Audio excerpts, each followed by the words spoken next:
এই অনুষ্ঠানে সম্প্রচারিত বক্তব্য বক্তার নিজস্ব মতামত। এই বক্তব্যের জন্য চ্যানেল কর্তৃপক্ষ কোনো মতেই দায়ী নয়। বন্ধ হয়ে গেল মা ক্যান্টিন। হুগলি জেলার বাঁশবেড়িয়া ও ত্রিবেণী এলাকায় রাজ্য সরকারের জনপ্রিয় প্রকল্প মা ক্যান্টিন বন্ধ হয়ে যাওয়ায় সমস্যায় পড়েছেন সাধারণ মানুষ। এই প্রকল্পের আওতায় অতি স্বল্প মূল্যে মাত্র 5 টাকায় ডিম ভাত পেয়ে থাকেন নিম্নবিত্ত ও মধ্যবিত্ত মানুষ। হুগলি জেলার বাঁশবেড়িয়া পৌরসভার অধীনে 2টি মা ক্যান্টিন চালু ছিল, একটি 55 তলা এলাকায় এবং অন্যটি ত্রিবেণী সুপার মার্কেটে। প্রতিদিন দুপুরে বাঁশবেড়িয়ার 55 তলা ক্যান্টিনে প্রায় 400 থেকে 500 মানুষ খাবার গ্রহণ করতেন, কিন্তু বর্তমানে গ্যাসের সংকটের কারণে এই 2টি ক্যান্টিনই বন্ধ রয়েছে। ফলে দৈনন্দিন খাবারের জন্য এই পরিষেবার উপর নির্ভরশীল বহু মানুষ চরম সমস্যায় পড়েছেন। স্থানীয় সূত্রে জানা গেছে, আন্তর্জাতিক পরিস্থিতি এবং বিভিন্ন দেশের মধ্যে সংঘাতের প্রভাব পড়েছে জ্বালানি সরবরাহে, ফলে গ্যাসের অভাব দেখা দিয়েছে। এই পরিস্থিতির জেরেই ক্যান্টিন পরিষেবা বন্ধ রাখতে বাধ্য হয়েছে প্রশাসন। এ বিষয়ে বাঁশবেড়িয়া পৌরসভার পৌর প্রধান তাপস মুখার্জি জানান, গ্যাসের যোগান স্বাভাবিক না হওয়ায় ক্যান্টিন চালানো সম্ভব হচ্ছে না। তিনি কেন্দ্রীয় সরকারের নীতি সমালোচনা করে বলেন, এর ফলে সাধারণ মানুষই সবচেয়ে বেশি সমস্যায় পড়ছেন। তবে পরিস্থিতি সামাল দিতে সর্বোচ্চ চেষ্টা চালানো হচ্ছে এবং গ্যাস সরবরাহ স্বাভাবিক হলেই দ্রুত ক্যান্টিনগুলি পুনরায় চালু করা হবে। তিনি আরও জানান, সাধারণ মানুষের পাশে দাঁড়ানোই সরকারের প্রধান লক্ষ্য, তাই যত দ্রুত সম্ভব পরিষেবা স্বাভাবিক করার উদ্যোগ নেওয়া হচ্ছে।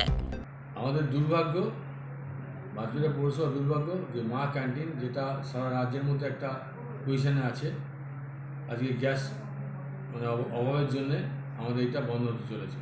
আজকের দিনটা কোনো রকমে চলবে, কাল থেকে আর আমরা গ্যাস সাপ্লাই না পেলে আমরা এটা বন্ধ করতে বাধ্য হব। সেন্ট্রাল গভর্নমেন্টের গাফিলতির কারণে, সেন্ট্রাল গভর্নমেন্টের তুগলকি আচরণের জন্যে আজকে এই অবস্থার মধ্যে লাইনে দাঁড় করেছে সবাইকে যেরকম। এটা তো আর একটা নমুনা হলো, গ্যাসের জন্য সব লাইনে লোক দাঁড়াচ্ছে। আমাদের মা ক্যান্টিনেও এখন যা খাবার দাবার আমরা ঠিকমতো সাপ্লাই কোনো অভাব নেই, কিন্তু গ্যাসের কারণে আমাদের মা ক্যান্টিনটার একটা বদনাম হয়ে যাবে। এইগুলো সব তুগলকি আচরণ, আর কি বলবো। সেন্ট্রাল গভর্নমেন্ট অবশ্যই দায়ী। এক নম্বর একটা ইউনেস্কোর আগামী দিনে ইউনেস্কোর প্রতিনিধি এসে দেখে গেছে এটা।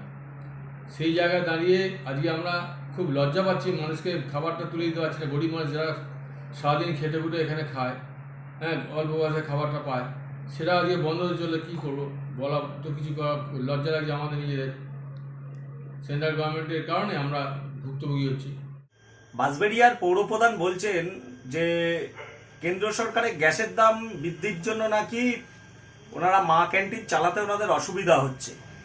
এটা মানে আমার তো এটা অবাক লাগছে যে একজন পৌরপ্রধান কতটা অশিক্ষিত হলে এই কথাটা বলতে পারে, যে গ্যাসের মূল্য বৃদ্ধির কথা যিনি বলছেন ওনার জানা উচিত রাজ্য সরকারের গ্যাসের থেকে কতটা ট্যাক্সের প্রফিট হয়।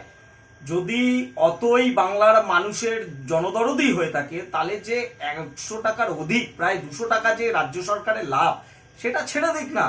আর এই সরকারটা আগামী দিন থাকবে না। মা ক্যান্টিন, বাবা ক্যান্টিন, দাদু ক্যান্টিন, ঠাকুমা ক্যান্টিন সব আমরা চালাবো, আর সমস্ত বাংলার মানুষকে আমরা উজাড় করে দেব। বাংলার মানুষ আর 5 টাকার খাবারের জন্য ওই লাইনে দাঁড়াবে না, 5 টাকা রোজগার করে নিজের খাবার নিজে কিনে নেবে, সেই ব্যবস্থা আমরা করে দেব। তাই আজকে যারা গ্যাসের মূল্য বৃদ্ধি বলছে, আমি তাদেরকে বলবো একটু দিল্লির দিকে তাকাক, উত্তরপ্রদেশের দিকে তাকাক, পেট্রোল ডিজেলের মূল্যের দিকে তাকিয়ে নিজের মুখটা আয়নায় দেখে আসুক। কেন্দ্রীয় সরকারের দিকে আঙুল তোলার আগে নিজের মুখটা আয়নায় দেখে বারবার বলুক। নিজেদের অপদার্থতা ঢাকার জন্য বারংবার নিজেরা কেন্দ্র সরকারকে দোষ দিয়ে বাংলার মানুষকে বোকা বানানোর চেষ্টা করছে। আর বোকা বানাতে পারবে না, কারণ সময় ঘনিয়ে এসছে। Bureau report, Hooghly Times.